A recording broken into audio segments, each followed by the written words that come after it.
네, 염정팀장이 가져온 관심주부터 확인을 하겠습니다. 오늘 염정팀장께서는 관심주로 미래나노텍을 가져오셨습니다. 어떤 회사고 어떤 포인트로 저희가 지켜봐야 되는지 얘기를 좀 듣겠습니다. 네, 일단 미래나노텍 같은 경우에는 지금까지는 이제 LCD 필름 관련된 사업을 주력으로 하고 있었습니다. 네네. 하지만 최근에 시장에서 관심을 받기 시작한 부분은 자회사인 미래첨단 소재의 수산화 리튬 관련된 생산 업체에 대한 부분으로 이슈가 좀 됐는데 일단 미래첨단 소재 지분은 약 85% 정도 가지고 있고요. 지금 미래나노텍 같은 경우에도 지금 본 사업에 대한 부분보다는 2차 전지 소재에 대한 부분으로 조금씩 좀 비중으로 옮겨간다라고 좀 말씀드릴 수 있겠습니다. 아무래도 이제 지금 본 사업에 대한 부분은 좀 정체에 대한 부분이라든지 시장 악화에 대한 부분으로 인해서 지금 좀 저조한 반면에 2차 전지 쪽 관련된 시장 자체, 특히나 이제 소재단에 대한 시장 자체가 워낙에 좀 뜨겁기 때문에 이에 대한 부분은 이제 올 초에 이제 미래첨단 소재를 인수함으로써 이제 시작이 되었고요. 그리고 올해 같은 경우에도 약간 700억 원 규모로 이제 리튬 관련된 그리고 첨가제 관련된 사업 부분을 이제 확대하겠다라고 나와 있습니다. 현재 시점에서도 뭐 지금 만약에 지금 재무 구조적인 부분을 좀 확인하게 된다면은 일단은 올해 작년 4분기에 좀 실적이 좀 안 좋았지만 2분기 이후에 좀 실적세가 좀 개선되는 부분을 좀 보여줬었고요. 올해 역시도 이제 2차 전지 관련된 소재단에 대한 자회사들의 연결 이익이라든지 그리고 앞으로의 좀 시장에 대한 방향성을 좀 보면서 기업의 좀 성격을 좀 바꾸고 있다는 부분에서 네. 미래나노텍을 좀 설명을 좀 드렸고요. 미래나노텍 최근에 이제 그에 대한 부분으로 시세가 좀 급등한 부분이 좀 있습니다. 근데 지금 최근에 다시 한번 좀 조정이 나오면서 다시 좀 재매수할 수 있는 어떤 기회를 좀 보고 있기 때문에 미래나노텍 좀 가지고 와봤고요. 지금 오늘도 살짝 좀 빠집니다. 전반적으로 이렇게 최근에 이제 2차 전지 소재 관련된 종목들이 좀 개별 종목들이 작은 종목들이 좀 움직임이 좀 탄력적으로 왔기 때문에 지금 전반적으로 좀 쉬어는 가고 있지만 이런 상황 속에서는 오히려 좀 관심을 가져야 될 좀 종목들 리스트에 좀 올려놓으시면 어떨까라고 생각하고 있고요. 미래나노텍 일단은 목표가 같은 경우는 그렇다고 해서 뭐 무한대로 올릴 수는 없고 한 13,000원 정도 선에서 일단 1차 목표가를 선정을 해보고 그에 대한 부분에서 만약에 좀 그에 대한 부분 뚫고 간다면 앞으로 시장에서 좀 더 주목을 네. 가지 않을까라고 생각하고 있습니다. 손절가 9,000원 제시해드리겠습니다. 13,000원이면 신고가예요, 그죠? 이전에 12,050원이 이제 네. 신고가였는데 13,000원이면 신고가를 뚫고 이제 올라간다 이렇게 보시면 돼요. 변하는 회사에 미래에 투자하는 방법으로 전략을 제시해 주셨습니다. 미래나노텍 목표가 13,000원 그리고 선철가는 9,000원 제시하셨습니다. 이동근 팀장하고는 시장의 전략에 대해서 저희가 항상 얘기를 하죠. 지금 시장이 좀 조정을 받고 있고 어제 반등했다가 미국 증시 때문인지 바로 지금 하락폭을 그대로 반영하는데요. 앞으로 어떻게 봐야 될 것 같습니까? 사실 국내 증시가 조금 미국 증시와 차별화되는 움직임을 보이다가 네. 다시 이제 또 영향권 안에 들어갔다. 저는 이렇게 오늘 말씀드릴 수가 있을 것 같아요. 사실 이틀 동안은 상당히 좀 이렇게 예상 외에 좀 보다 강한 반등을 좀 보여줬는데 결국 지금 시장은 어떻게 보면은 그 파월 연준 의장의 강경한 발언에서 비롯한 어떤 그 충격을 좀 이제 소화하는 과정에 있다는 말씀 드릴 수가 있을 것 같습니다. 또 그런 가운데에서 이번 주 말에 있을 그 미국의 고용지표 그리고 13일 날 발표될 미국의 8월 CPI 이런 그 굉장히 중요한 지표들의 발표를 앞두고 있기 때문에 그런 부분들에 대해서 굉장히 계속해서 이제 관망을 하면서 좀 이제 그 등락을 보이는 굉장히 변동성이 지금 강하게 나타나고 있는데 지금은 이제 그럴 수밖에 없는 이런 국면이다. 이렇게 좀 말씀드릴 수 있을 것 같고요. 여기에 이제 국내 증시 같은 경우는 또 원달러 환율의 움직임 이런 부분들이 강하게 좀 어떤 그 시장의 변동성을 확대하는 이런 요인으로 작용을 하고 있습니다. 결국 그러다 보니까 시장에서 계속해서 좀 이제 그 찾던 종목만 찾는다는 표현을 쓰고 싶은데 그야말로 이제 좀 중심에 있는 업종이라든가 그런 종목들의 어떤 그 안에서의 움직임이 네네. 조금 더 확연하게 나타나는 이러한 흐름들이 이어지고 있다. 이렇게 말씀드릴 수가 있겠고요. 결국 이제 말씀드린 대로 이번 주에 그 미국의 고용지표라든가 또 이제 미국의 CPI라든가 이런 부분들까지 좀 확인을 하고 나서 그 다음에 좀 이 시장의 어떤 방향성이 좀 결정되지 않겠는가 좀 이렇게 좀 말씀드릴 수가 있을 것 같고요. 뭐 계속해서 지금 시장이 어떤 그 순환매 그리고 이제 종목의 흐름들 이런 쪽에 좀 이제 포커스가 맞춰져 있기 때문에 여러분들께서도 이제 그런 부분들을 좀 이제 그런 부분들을 감안하면서 이런 쪽에 무게를 두는 이러한 어떤 투자 전략이 필요하다 이렇게 좀 말씀드릴 수 있을 것 같습니다. 시장이 조정이 나온다면 오늘 뭐 9월 달에 증권사들의 전체적인 이 흐름의 밴드, 코스피 밴드 보니까 2,400에서 한 2,600 정도를 9월을 예상을 예. 하고 있던데요. 2,400이 깨지기는 힘들다 이렇게 저도 같이 이제 생각하고 사실 계세요? 2,400 정도면은 아마 이번 저점은 거의 나오는 것이 아닌가. 그러니까 지금 시장의 저점을 좀 이제 확인하는 과정인데 네네. 최근의 흐름을 보면은 그래도 2,400대 초반에서는 반등이 좀 들어오는 이런 흐름들이 나오고 있습니다. 그래서 뭐 2,400 뭐 전후에서는 거의 한번 바닥에 다시 확인되지 않겠는가 하는 생각이 들고요. 다만 이제 반등을 하더라도 지수의 반등이 강하게 나오는 장보다는 말씀드린 대로 종목 중심의 어떤 이런 흐름이 시장의 중심에서 계속해서 작용하지 않겠는가 이렇게 좀 말씀드릴 수 있을 것 같습니다. 그러면 종목이나 업종 시세가 살아있는 흔히 말하는 태조 이방원 관심 갖자. 뭐 이제 이런 그런 말씀. 쪽부터 해가지고 역시 뭐 이제 여기에 뭐 엔터 컨텐츠라든가 뭐 이런 쪽까지 조금 저는 계속해서 좀 그 시장의 중심에 놓을 필요가 있다 이렇게 말씀드릴 수가 있겠습니다. 오늘 삼성전자와 SK하이닉스 모두 좀 흘러내리고 있는 상황인데요. 하지만 그 가운데 내에서도 PCB 관련주가 잘 버텨주고 있습니다. 고려아연과 이슈가 있는 코리아 서큐트 같은 경우에는 4%의 강세를 보이고 있고요. 대덕전자도 1%, 심택도 0.1% 빨간불을 지켜주고 있는 상황인데요. 이쪽은 계속해서 이렇게 들어갈 타이밍을 주지 않고 있는 것 같은데 그래도 고르자면 어떤 종목이 제일 나을까요? 이동훈 팀장님. 사실 이제 말씀하신 대로 조금 뭐 코리아 서킷 같은 경우는 오늘까지 3거래일 연속 상승입니다. 지금 한 3거래일 동안 거의 한 14% 정도 상승을 했고요. 뭐 대덕전자 같은 경우도 최근에 굉장히 견조한 흐름들을 보이고 있어요. 사실 뭐 수급들, 그러니까 대덕전자 같은 경우는 수급적인 측면에서도 외국인의 매수세, 기관의 매수세가 동반해서 유입이 되면서 어제 같은 경우도 상당히 강한 흐름을 보여줬기 때문에 사실 이런 종목들은 지금 조금 이제 추격 매수하기엔 조금 부담스러운 자리입니다. 하지만 이제 이런 종목들도 결국은 저는 어떻게 보면은 상대적으로 지금 IT 그 밸류체인 내에서 좀 차별화될 수 있는 그러한 이제 모습을 보여주고 있기 때문에 결국 이런 종목들은 뭐 오늘 추격 매수보다는 조금 역시 마찬가지예요. 한 제가 보기엔 내일이나 뭐 이제 내일 모레 정도에는 조금 이제 이게 눌림목이 한번 나오지 않겠는가 싶은데 네. 결국 그러한 시점이 매수의 어떤 그 적기가 아닌가라는 생각이 들고요. 사실 뭐 PCB 관련해서는 계속해서 좀 시장에서도 계속 얘기가 많이 얘기가 되고 있고 그리고 이제 좀 긍정적으로 온 시각들이 많은 것은 사실입니다. 뭐 최근에 차트를 보시대로 지금 꾸준하게 이제 좀 고점을 높여가는 최근에 조정도 있었습니다만은 어느 정도 그 조정의 폭도 꽤 크지 않은 이런 상황에서 계속해서 좀 고점을 높여가는 이런 흐름이 나오고 있기 때문에 결국 상대적으로 이제 그 IT 쪽에서의 관심을 가지시는 분들은 역시 이쪽이 조금 더 우선순위로 꼽아야 되지 않겠는가라는 말씀 드릴 수가 있겠고요. 그래서 앞에서 말씀드린 대로 이제 이런 그 보시면 이제 대부분의 이런 종목들이 보면은 중간중간에 이게 차트상으로 보더라도 눌림목을 주거든요. 결국 이제 이런 자리가 어떻게 보면은 바꿔 말씀드리면 좋은 매수의 기회다. 이렇게 좀 말씀드릴 수가 있을 것 같습니다. 네, 알겠습니다. 어제 이제 많이 오른 종목들 중에 오스템 임플란트가 14%가량 상승을 했고요. 오늘도 지금 보합권에서 강보합을 유지하고 있는데 앞으로 어떻게 봐야 될지 한번 얘기를 좀 나눠보겠습니다. 염정 팀장하고 얘기할게요. 네, 어제 오스템 임플란트 관련해서 뭐 임플란트 관련된 관련 종목들이 대부분 다 어제 상승 추세를 이어갔고 오늘도 좀 좋은 흐름을 보여주고 있는데 아무래도 이제 오스템 임플란트도 마찬가지고 가장 이제 큰 매출 비중이 가장 큰 부분이 중국 시장이고 중국 정부가 임플란트 서비스 가격 표준화를 하기 위해서 이제 정책적으로 도입을 하겠다라고 나와 있었고 그에 대한 부분은 결국은 이제 가격에 대한 부분은 표준화하긴 하지만 그에 대한 부분에서는 매출 증대로 이어질 수 있을 거다. 대량 구매가 가능하도록 하는 어떻게 보면 시스템적으로 좀 도입이 됐다. 좀 안정화됐다라는 부분에서 오히려 이에 대한 부분이 좀 호재로 좀 작용했다라고 볼 수 있겠습니다. 오스템 임플란트 덴티움이 뭐 최근에는 여러 가지 좀 뭐 이슈들로 악재들로 인해서 좀 움직임이 좀 안 좋았지만 이제 이번 기회를 또 호재로 삼아서 다시 또 좀 반등 분위기가 또 이어지고 있다라고 볼 수 있기 때문에 아직은 이제 이와 관련된 정책적인 부분에서 어떤 판매적인 부분에서 얼마나 물량이 확실히 좀 늘어날 수 있을지에 대한 부분은 좀 없지만 그런 부분 아직 좀 확정적인 부분은 아니지만 워낙에 이제 국내 업체들의 이제 인지도라든지 중국 내에서의 매출 비중에 대한 부분을 확인한다면은 앞으로 좀 매출에 대한 부분은 좀 더 긍정적이지 않을까라고 좀 보고 있습니다. 네, 알겠습니다. 임플란트 관련주들이 좀 강세를 보였죠. 특히 이제 눌려있던 오스템 임플란트가 어제 시세를 분출하는 모습이었고요.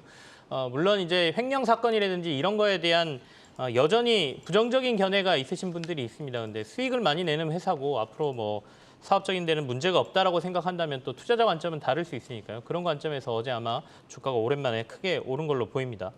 오늘 또 시장에서 강력하게 오르게 이제 노루홀딩스라는 회사가 20%가량 가고 있는데 이건 정치 테마주인가요? 어떻게 봐요? 이제 네. 최근에 가장 좀 부각된 부분들은 그거고요. 근데 네. 이제 그 부분들은 사실 지금 주가 오늘 급등한 부분들은 저는 그 이제 지분 승계 과정에서의 약간 그 경영권 분쟁 가능성이라든가 이런 부분들이 좀 제기되는 것이 아닌가 하는 생각이 들어요. 네네. 사실 지금 뭐 최근에 이제 그런 기사들도 좀 나왔지만은 이제 그 오너 이제 그 가족들의 어떤 이런 그 지분 승계 과정에서 좀 이제 그런 부분들이 지분의 어떤 변동 이런 것들이 조금씩 나타나기 시작을 하면서 결국 이제 이런 그 지분을 확보하는 이런 흐름들이 지금 나오고 있거든요.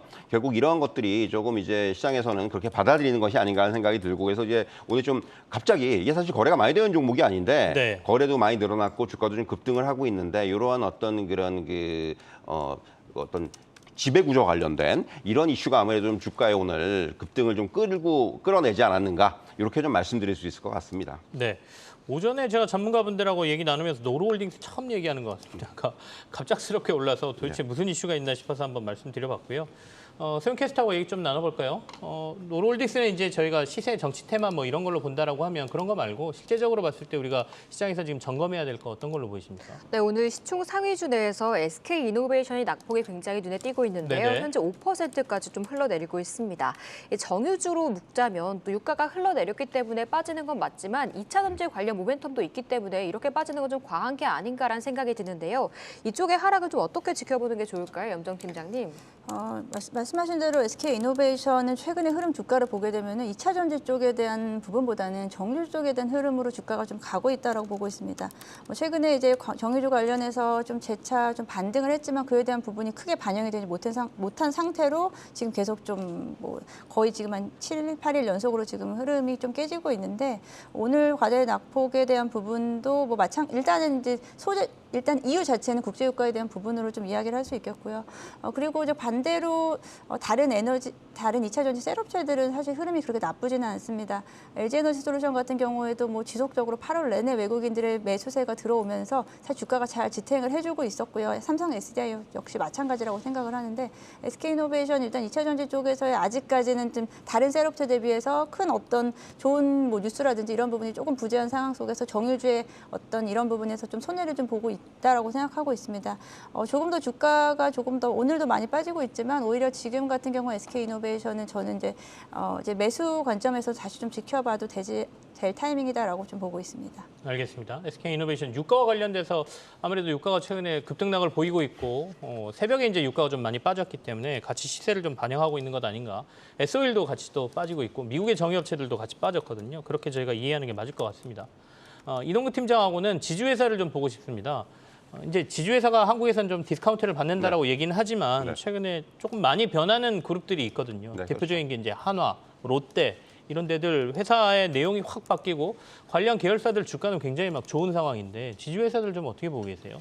사실 이제 지주회사와 관련된 투자를 만약에 이제 원하시는 분들한테 제가 드리는 네네. 말씀은 이건 좀 장기로 봐야 된다는 말씀 항상 먼저 드려요. 이게 최근에 이제 물론 몇몇 그룹들은 주가가 좀 눈에 띄는 상승을 보이긴 했지만은 사실 우리가 이제 흔히 쓰는 말로 좀 무겁죠. 주가의 흐름은 무겁습니다. 다만 굉장히 안정적입니다. 그리고 이제 또 하나는 결국은 이런 지주사와 관련돼서는 역시 배당 문제를 말씀 안 드릴 수가 없어요. 이제 배당과 관련해서 또 이제 좀 나름대로 연말에 이런 그 배당 수익을 챙길 수 있는 또 이러한 또 종목들도 상당히 많이 있거든요. 그런 부분들까지 감안한다면은 저는 이 주서 관련돼서는 좀 장기적인 관점에서 접근이 필요하다고 말씀드릴 수가 있을 것 같고요. 네. 결국 이제 중요한 것은 얼마나 가지고 있는 지주사들의 어떤 경영 상황이라든가 또는 이제 성장성이라든가 이런 부분들을 좀 감안할 필요가 있을 것 같아요. 단순히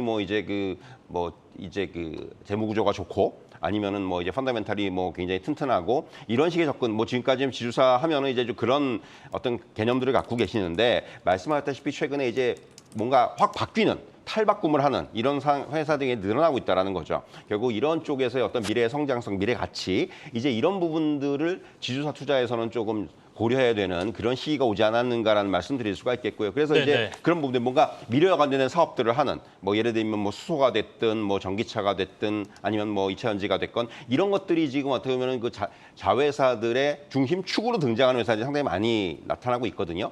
그런 부분을 좀 이제 염두에 두고 저는 투자하실 필요가 있다고 생각을 하고 네네. 조금 이제 상대적으로는 안정적인 부분을 선호하시는 분들한테 저는 지주사가 좀 맞다고 생각을 합니다. 그런 쪽에서 좀 여러분들께서 투자 전략에 참고하실 필요가 있겠습니다.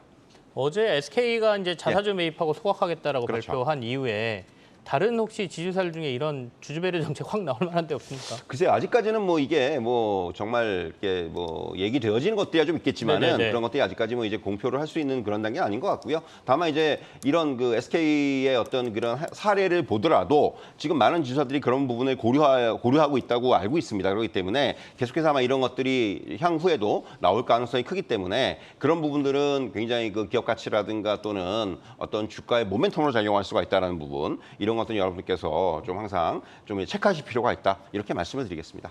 이동근 팀장하고는 앞서 이제 항공주들이나 여행주들 좀 오르고 있다는 얘기 들렸는데 제주항공이 최근에 유상증자 때문에 주가가 급락했었거든요. 그런데 다시 좀 오릅니다. 제주항공부터 좀 볼까요?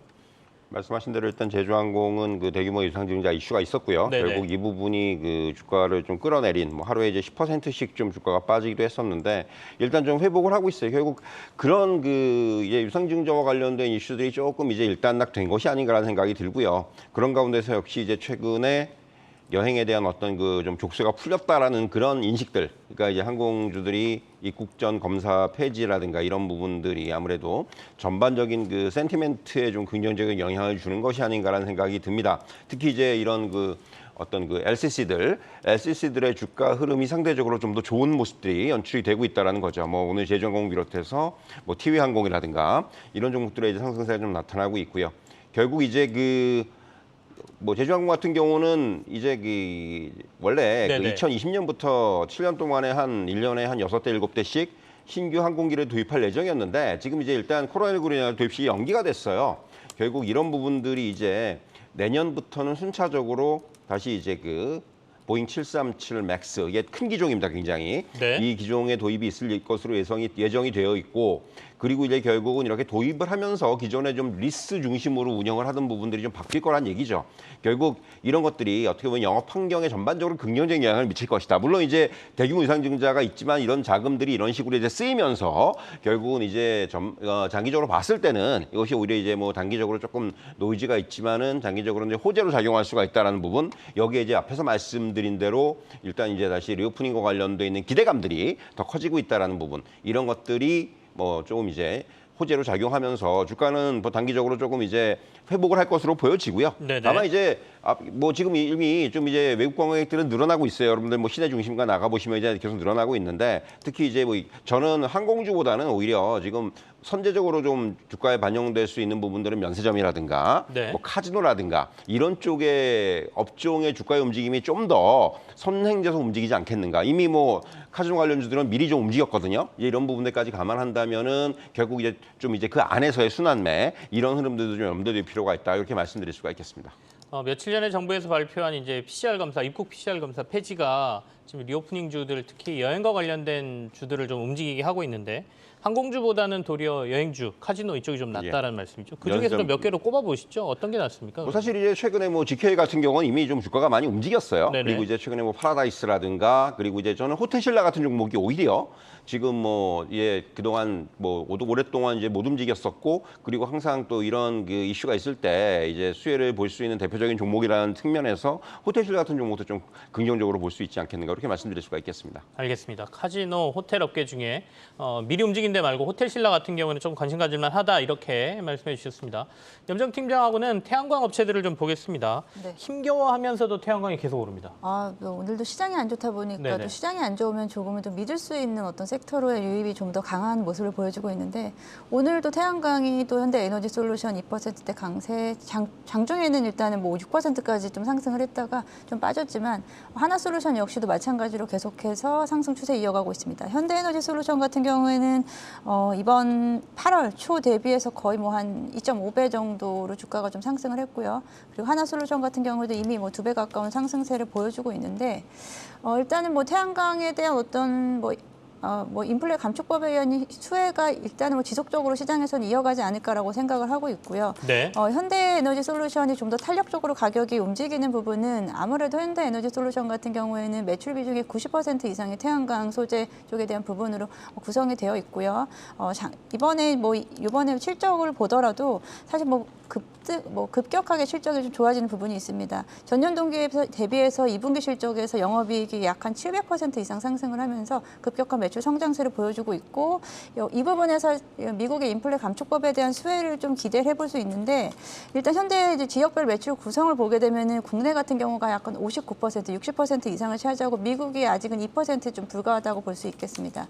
그만큼 이제 나머지는 뭐 유럽과 호주 등 이제 타 국가로 진행이 되는데 그만큼 해외 매출 비중이 좀 높아지면 높아질수록 지금보다 더 급격한 매출 성장세를 좀 보여줄 수 있다라고 좀 생각을 하고 있습니다. 네. 하지만 지금 최근에 어떤 주가의 어떤 상승세는 사실 좀 다소 부담스러울 수는 있는데 지금 시장 자체가 지금 안정적인 섹터로의 자금 유입이 좀 더 쏠림이 지속되고 있는 모습이 살짝 좀 이번 주 주초에 좀 흔들렸다가 다시 또 오늘 그런 움직임이 좀 보여주고 있다는 부분에서 추가적으로는 주가가 좀 더 올라갈 수 있지 않을까라고 좀 보고는 있습니다. 추가적으로 올라갈 가능성이 있는데 들어가기는 지금 굉장히 부담스러운 상황인 건 맞죠, 맞습니다. 그죠? 네. 이동근 팀장께서는 태양광 어떻게 보고 계세요? 뭐 저도 이제 비슷한 생각을 가지고 있는데요. 지금 어떻게 보면은 오늘 이런 태양광이라든가 이런 뭐 신재생 에너지 뭐 이런 쪽에서의 강세가 나타나는 흐름은 결과적으로 시장의 흐름과 좀 반대로 간다는 말씀을 드릴 수가 있을 것 같아요. 네네. 오히려 이제 어제나 그제같이 시장이 좀 전반적으로 좀 강세를 보였던 날에는 이런 쪽이 상대적으로 좀 쉬었던 흐름들이 나왔고 오늘은 이제 지수가 좀 강하게 빠지면서 결국은 어제 그제 올랐던 부분들을 하루에 그냥 다 반납하는 이런 시장의 흐름들이 나타나고 있는데 결국 이러한 장세에서는 오히려 지금 시장의 중심에 있는 이런 업종들이 좀 더 부각이 되는 이러한 흐름이 연출이 되고 있다 이렇게 말씀드릴 수가 있을 것 같고요. 뭐 저는 뭐 중장기적인 관점에서 결국 뭐 이번에 이제 미국의 그 인플레이션 감축 법안도 그렇습니다만은 각국 정부들이 이런 그 신재생 에너지 이런 쪽에 대한 어떤 본격적인 투자를 이제 그 진행을 하면서 이런 것들이 결국은 어떤 그 주가의 모멘텀으로 작용할 수밖에 없고요. 네네. 그래서 뭐 태양광이나 풍력이나 뭐 또 이제 더 나아가서 수소라든가 이런 업종들에 대해서는 굉장히 좀 긍정적으로 좀 접근할 필요가 있다. 이게 좀 이렇게 오히려 올라가는 종목을 따라가기보다는 결국은 이렇게 좀 중간중간에 눌림목을 조금 쉬어갈 때 오히려 이런 종목들의 매수 타이밍을 잡아보는 이런 전략이 필요하다. 이렇게 좀 말씀드릴 수가 있겠습니다. 어쨌든 시장에서 뭐 용어를 만들어냅니다만 태조 이방원이라고 했던 이 섹터에 있는 데들에 대한 관심은 조금 둘 필요가 있다 이런 얘기가 되겠는데요. 박수현 캐스터하고 얘기를 조금 더 해볼까요? 소연 캐스터님. 원자력은 근데 태조 이방원에 들어있긴 한데 생각보다 그렇게 시세가 막 세게 가지는 않는 것 같아요. 오늘도 좀 약한 것 같은데 어떻습니까? 네, 맞습니다. 먼저 두산 에너빌리티 같은 경우에는 어제 블록딜 이슈에 흔들렸지만 장 초반에는 1% 가까이 오르면서도 상승을 시도하기도 했습니다. 하지만 원자력 관련주들 전반적으로 보면 하락폭이 좀 큰 상황인데요. 에너지 테마가 순환매 돌고 있는 상황 속에 가지고 계신 분들은 홀딩하는 게 좋을지 아니면 다른 쪽으로 갈아타는 게 맞을지 궁금한데요. 염정 팀장님은 어떻게 보고 계시나요? 네, 이제 원전 관련주들의 움직임이 사실 좀 변동폭을 계속해서 키워가면서 움직이고 있다는 게 좀 불안정성을 좀 주고 있다라고 네네. 보고 있고요. 다른 섹터, 뭐 앞서 말씀드린 뭐 태양광이라든지 뭐 풍력 관련된 섹터와 다르게 좀 아무래도 에너지 쪽에서 보게 되면 대체 에너지 쪽에서 보게 되면 이제 원자력 쪽에 대한 부분에서 실제적으로 어떤 수주에 대한 부분이 어느 정도 어떻게 이루어지고 실제적으로 관련 기업들이 원전 관련된 수주가 얼마나 더 확대될 수 있는지에 대한 부분은 사실은 좀 클리어하지 않다라고 좀 보고 있습니다. 그래서 원전 관련된 종목들은 이제 단기적으로 이렇게 한 번씩 변동성을 크게 주면서 움직일 수는 있지만 지금 뭐 사실 뭐 다른 쪽에 좀 시장 자체가 좀 불안정성을 좀 띌 때는 원전 관련주들도 좀 낙폭을 좀 조정폭을 좀 가져가면서 움직이지 않을까라고 생각하기 때문에 일단은 저는 이제 원전 관련주에 대한 부분보다는 다른 네. 신재생 쪽의 에너지 쪽에 대한 부분이 좀 더 지금 시장의 분위기상에서는 좀 더 안정적이다라고 보고 있습니다. 상대적으로 원전보다는 신재생 에너지 쪽이 더 나은 것 같다.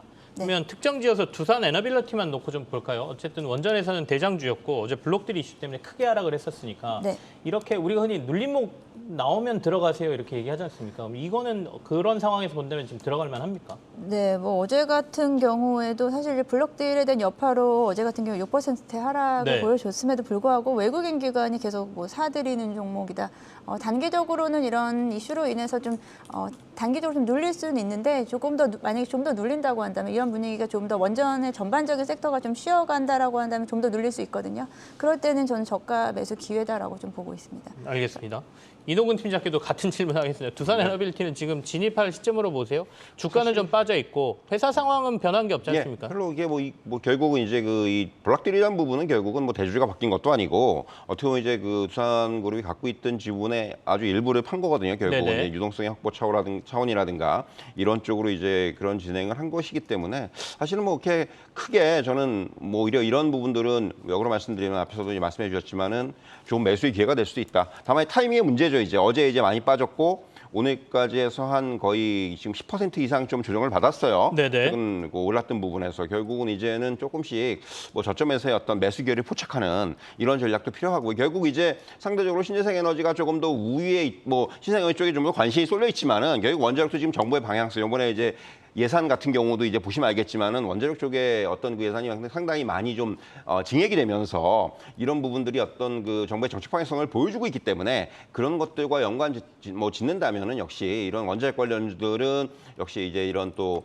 최근에 좀 조정을 받을 때 또는 이제 저점에서의 매수 이런 부분들은 충분히 가능하다 네. 이렇게 말씀드릴 수가 있을 것 같습니다. 주주들 입장에서는 근데 좀 짜증나는 일이죠. 딱 보면은 박스권에 꼭지에 딱 왔을 때 대주주가 집은 확 블럭딜로 던져버리고 주가 쭉 뺀 다음에 회사 상황은 변함없다 이렇게 얘기하는 거니까 짜증은 나는데 두산 에너빌리티가 원전이나 앞으로 뭐 신재생이나 이런 쪽에 관련이 많은 기업이기 때문에 성장한다고 본다면 이 기회가 또 투자 기회가 될 수 있지 않을까라는 의견을 같이 점검을 해본 겁니다. 상대적으로 이제 원전보다는 신재생 에너지가 좀 낫겠다라는 이제 염정 팀장의 의견이 있었으니까 신재생 에너지 쪽으로 가서 풍력을 한번 점검해 보죠. 어제 나온 뉴스가 이제 삼강 M&T가 대주주가 SK 에코플랜트로 완전히 바뀌었다라는 뉴스가 나왔거든요. 근데 주가는 좀 조정을 받고 있는데 어떻게 보고 계십니까? 뭐 사실 시장에는 이미 뭐 알려져 있는 이슈였고요. 네네. 그래가지고 이제 좀 어제 오히려 이제 그런 이슈가 나오면서 뭐라고 재료의 소멸이라고 해야 되나요? 역시 그런 부분들이 좀 시장에서 반영되는 것으로 보여지고요. 그리고 이제 최근에 분위기가 조금 이제 풍력 쪽에서 풍력 쪽이 좀 쉬어가는 또 이런 모습들도 나왔었고. 풍력주 전반적으로 조금 이제 이런 그 조정의 분위기가 지금 진행이 되고 있다 이렇게 말씀드릴 수 있을 것 같습니다. 다만 이제 뭐 전체적으로 봐서는 어떤 그 방향성적인 측면에서는 뭐 큰 변화가 없다고 생각을 합니다. 이제 그 지금 보시면은 신재생 에너지, 태양광이라든가 풍력이라든가 또 뭐 수소라든가 이런 쪽에서 그 안에서의 순환매, 또 그 업종 내에서의 순환매, 네네. 수소 내에서도 이제 또 먼저 올라가는 종목이 있고 나중에 올라오는 종목이 있고 이런 식으로 어떤 그 패턴이 나타나고 있기 때문에 저는 이런 순환매를 좀 이용하는 방법도 하나의 그 전략이 될 수 있을 것 같아요. 지금 이제 좀 오히려 오늘은 풍력 같은 경우가 좀 쉬어가는 흐름에서 이런 쪽으로 한번 저점을 공략해보는 이런 뭐 어떤 전략 또 이제 오늘은 수소가 상대적으로 좀 좋지 않습니까? 뭐 이제 가지고 계신 분들은 수소는 조금 고점에서 또 한번 정리를 하고 갈아타는 전략 이런 전략이 지금 시장에서는 가장 좀 그 수익을 극대화할 수 있는 이런 전략이 아닌가 이렇게 좀 말씀드릴 수 있을 것 같습니다. 네. 그러면 이 풍력 쪽에서는 대장주를 뭐 어디로 보세요? 이제 SK가 뒷뒤에 들어왔으니까 삼강 M&T로 봐야 되나 아니면 기존의 CS 윈드 기본적으로 네. CS 윈드나 CS 베어링 같은 종목들이 아무래도 그 좀 꼽을 수 있을 것 같아요. 또 더군다나 이제 그 이번에 뭐 많은 그 리포트들에서도 그런 얘기를 했습니다만은 역시 이제 그 미국의 인플레이션 감축 법안 그리고 내년에 이제 그 풍력 에너지에 대한 또 이제 그런 여러 가지 인센티브 네네. 이런 부분들을 감안한다면 내년에 미국 내에서의 어떤 그 해상 풍력 그 건설 비중이 한 50%, 60% 늘어날 것으로 예상이 되고 있거든요. 그런 쪽에서 혹시 수혜를 많이 볼 수 있는 종목들, 뭐 물론 삼강 M&T도 마찬가지입니다만은 상대적으로 이제 뭐 CS 베어링이라든가 CS 윈드라든가 이런 종목들의 수혜가 예상이 되기 때문에 그런 쪽을 조금 더 저는 앞에 놓고 보는 것이 맞지 않겠는가 이렇게 말씀드릴 수가 있겠습니다. 알겠습니다.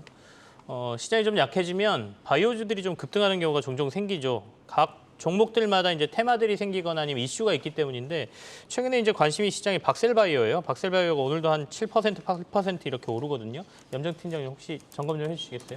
네, 뭐 개별 종목 중에서 이제 바이오 쪽 네. 개별 종목은 사실 이슈 대비해서 변동성이 너무 크게 움직이다 보니까 사실 뭐 그렇게 크게 이제 저는 바이오 쪽을 좀 추천하는 부분은 좀 아닌데 박셀바이오 오늘 장 초반에는 더 강하게 움직였습니다. 지금 같은 경우 지금 박셀바이오 좀 상승폭을 8%, 한 15%까지 올랐던 걸로 제가 봤는데 그만큼 이제 아무래도 장중 변동성이 큰 부분은 이슈 자체가 재료 자체가 지금 뭐 간암 치료제에 대한 EA 임상에 대한 부분에 대한 그 네. 결과가 좀 좋다라는 정도의 내용입니다. 그렇기 때문에 단기적인 이슈로 저는 좀 봐야 되겠고 이런 이슈 나올 때는 지금 뭐 조금 이제 좀 어떻게 보면은 가지고 계셨던 분들은 좀 단기적으로는 좀 대응을 좀 하셔야 되지 않나라고 보고 있고요. 이 재료가 뭐 며칠이 더 지속될지에 대한 부분은 여전히 의문입니다.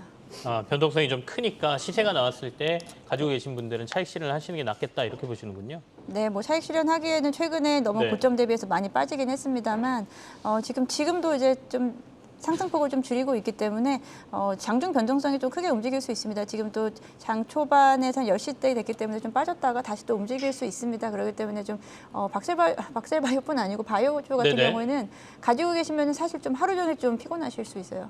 계속 지켜보셔야 되니까. 그래서 그만큼 조금 좀 신경을 쓰셔야 되는 종목이다라고 보고 있습니다. 앞서 저희가 나와주신 두 분하고 얘기할 때 유럽 아마케 이제 조만간 열린다. 관련주들 얘기를 조금 했었거든요. 혹시 박셀바이오 말고 이런 일정 매매나 이런 걸로 해서 관심 갖고 계시는 바이오 종목이 있으신가요? 사실 이제 바이오 쪽에서의 개별 종목 매매는 사실 좀 잘 하지 않고 있고요. 네네. 그런 종목보다는 바이오 쪽에 대한 큰 틀에서 봤을 때는 저는 대형주 중심의 움직임이 저는 더 안정적이다라고 보고 있습니다. 대형주라고 하시면 뭐 삼성바이오로직스라든지 셀트리온 같은 그룹주라든지 종목들로 접근을 네. 하시는 게 좀 더 심리적으로도 안정적이지 않으실까. 알겠습니다. 두 분과 여기서 인사 나누죠. 하이투자증권의 이동근 팀장 그리고 한국투자증권 염정 팀장과 함께했습니다. 감사합니다.